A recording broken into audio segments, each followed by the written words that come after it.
Before the state capture inquiry. Let us now go live there to our senior reporter Mzwandile Mbeje, who's been there since this morning. Mzwai, good afternoon to you. Thank you so much for coming through. Just before we talk about what happened inside the venue, let's just reflect a little on what happened outside. BLF members and EFF members, of course, protesting against what they say is Minister Pravin Gordhan being one of the enablers of state capture. Absolutely, Palisa. They are piling on the pressure.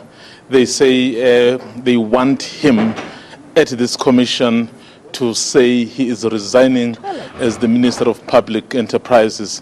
They are accusing him of a number of things. They actually are saying he is one of the enablers of the Gupta state capture project. So they did that during lunchtime when they were protesting outside. The EFF Deputy President Floyd Shibambo really addressed the crowd saying Mr. Gordhan is honorable no more. He doesn't deserve to be in this kind of position. And of course, earlier we saw BLF also saying the same thing, really, saying Mr. Gordhan is not fit to be the Minister of Public Enterprises. So these attacks obviously have been going on for quite some time. Even before this, they were accusing the minister of a number of things, saying he is very manipulative in a number of things. So he wants really to be the one in control of everything. So that's how the day went today. And then after addressing the crowd outside, the EFF Deputy President intimated that possibly tomorrow their president would also come because they are coming back to also protest. Remember, his evidence, Mr. Gordhan's evidence, is not concluded today, so it's continuing tomorrow. Yeah, and a lot of people really, Mzwai, were anticipating that we would see fireworks and files would be dropped. But we've heard the minister touching on a number of things, going as far as explaining the role of finance minister, talking about the appointment of the SARS commissioner and so on. Let's just talk a little bit about what transpired today.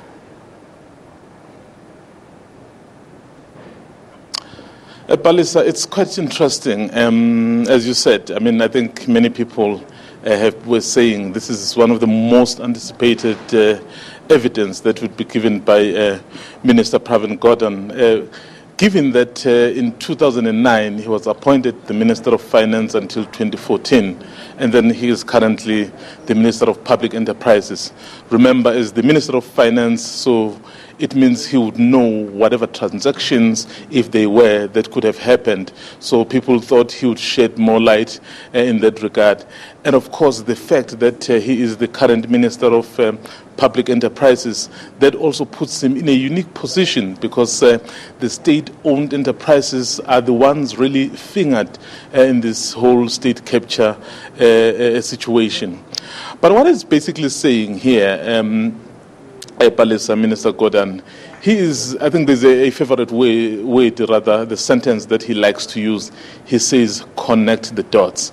So the picture basically that he's trying to lay out is that a number of events that were happening, whether in the parastatals or perhaps in government, did point to some sort of the capture of state, or some sort of certain individuals really wanting to influence the state in a particular direction. That is why when he spoke about the issue of nuclear, he basically corroborated what Minister Ntlantlanen had said in his evidence. And then, of course, he went on to speak about the issues of Petro SA and Sonangol, where they had agreed on a partnership, but the due diligence was not followed.